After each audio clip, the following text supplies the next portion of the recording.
Top quality और consistent performance के लिए सिर्फ सिल्वर पंप नाम याद रखना।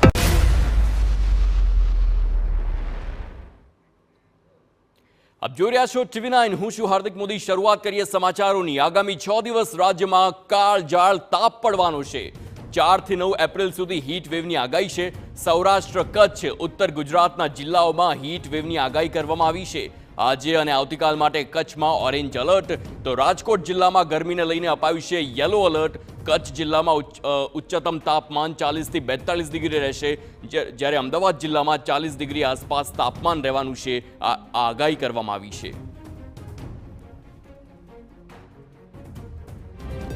आने वाला अगले 6 दिन तक सौराष्ट्र कच्छ के लिए हीट वेव का वार्निंग दिया गया है और जो गुजरात का उत्तरीय क्षेत्र है उसके लिए डे 3 से लेकर डे 6 तक हीट वेव का वार्निंग दिया गया है।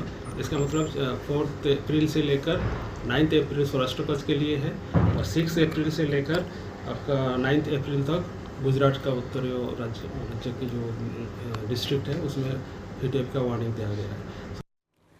તો જે પ્રમાણેની આગાહી છે, સૌરાષ્ટ્રમાં યેલો એલર્ટ આપવામાં આવ્યું છે। હવે સીધા જ રાજકોટ જઈશું અને સંવાદદાતા મોહિત ભટ્ટ સાથે લાઈવ વાત કરીશું અને જાણવાનો પ્રયાસ કરીશું કે આખરે રાજકોટના કેવા દ્રશ્યો। મોહિત, હજી તો એપ્રિલ મહિનો છે અને અત્યારથી જ યેલો એલર્ટ આપવામાં આવ્યું છે, એટલે કે આગામી દિવસોમાં ગરમી છે તે આનાથી વધે તેવી શક્યતા છે। હાલ રાજકોટના કેવા દ્રશ્યો, બપોરનો સમય ચાલી રહ્યો છે?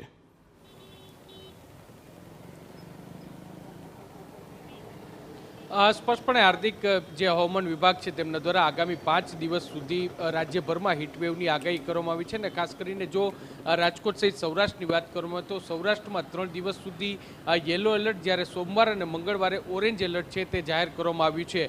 રાજકોટ શહેરના આજના તાપમાનની વાત કરવામાં આવે તો આજે મહત્તમ તાપમાન છે તે 42 ડિગ્રી સુધી પહોંચ્યું છે અને તેની સીધી જ અસર છે તે જનજીવન પર જોવા મળી રહી છે। આપને હું આ દ્રશ્યો બતાવવા માંગીશ રાજકોટના, કે જ્યાં અત્યારે જે પ્રકારે દ્રશ્યો જોવા મળે છે કે આકરો તાપ છે તે પડી રહ્યો છે, કાળઝાળ ગરમી છે તે પડી રહી છે અને લોકો છે તે ગરમી બહાર નીકળવાનું ટાળી રહ્યા છે। જે લોકો ઘરની બહાર નીકળી રહ્યા છે તેઓ પણ જે પૂરતા પ્રમાણમાં રૂમાલ છે તે બાંધી રહ્યા છે, ટોપી, ગોગલ્સનો સહારો છે તે લઈ રહ્યા છે। જે રાજકોટ મહાનગરપાલિકાના આરોગ્ય વિભાગ દ્વારા પણ એક એડવાઇઝરી બહાર પાડવામાં આવી છે, જેમાં લોકોને ખાસ કરીને બપોરના 1 વાગ્યાથી 4 વાગ્યા સુધી બિનજરૂરી ઘરની બહાર ન નીકળવા માટેની અપીલ છે તે કરવામાં આવી છે। એટલું જ નહીં, પરંતુ પૂરતા પ્રમાણમાં ડિહાઇડ્રેશન ન થાય તે માટે આ પ્રવાહીનો ઉપયોગ કરવાની પણ સલાહ છે તે આપવામાં આવી છે। જે રીતે હવામાન વિભાગે આગાહી કરી છે અને તેને જોતા હાલમાં જે રાજકોટ સહિત સૌરાષ્ટ્રભરમાં ગઈકાલની જો વાત કરવામાં આવે તો સુરેન્દ્રનગરમાં મહત્તમ તાપમાન છે તે 42 ડિગ્રી નોંધાયું હતું। આજે પણ રાજકોટ શહેરનું મહત્તમ તાપમાન છે તે 42 ડિગ્રી નોંધાયું છે અને આ જ પ્રકારે સૌરાષ્ટ્રના મોટાભાગના જે જિલ્લાઓ છે તેમાં અત્યારે જે યેલો એલર્ટ છે તે જાહેર કરવામાં આવ્યું છે અને આગામી સોમવાર અને મંગળવાર એટલે કે 2 દિવસ સુધી જે ઓરેન્જ એલર્ટ રહે તેવી પૂરી શક્યતા છે। એટલે આગામી 5 દિવસ સુધી રાજકોટવાસીઓ અને ખાસ કરીને સૌરાષ્ટ્રવાસીઓને ગરમીનો સામનો છે તે કરવો પડશે।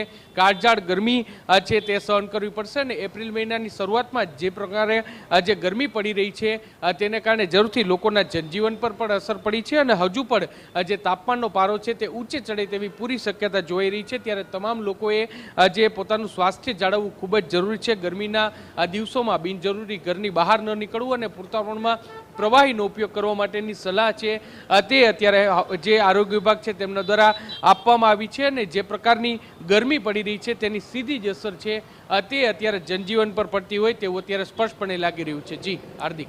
બિલકુલ આભાર મોહિત સમગ્ર માહિતી બદલ। તો આ રાજકોટની અને સૌરાષ્ટ્રની ખાસ કરીને વાત હતી, જ્યાં અત્યારે યેલો એલર્ટ તો આપવામાં આવ્યું છે, પરંતુ આગામી દિવસોમાં ઓરેન્જ એલર્ટ પણ અપાય તેવી પણ શક્યતા છે। જે પ્રમાણે ગરમી સતત વધી રહી છે, હજી તો એપ્રિલ મહિનોની શરૂઆત થઈ છે અને એપ્રિલની શરૂઆતમાં જ આ પ્રકારની ગરમી ચિંતા લાવી શકે છે, કારણ કે આટલી ગરમી અત્યારથી જ પડતી હોય તો આવનારા સમયમાં મે મહિનો આવવાનો છે, તેમાં ગરમી રેકોર્ડ તોડે તેવી પણ શક્યતા છે।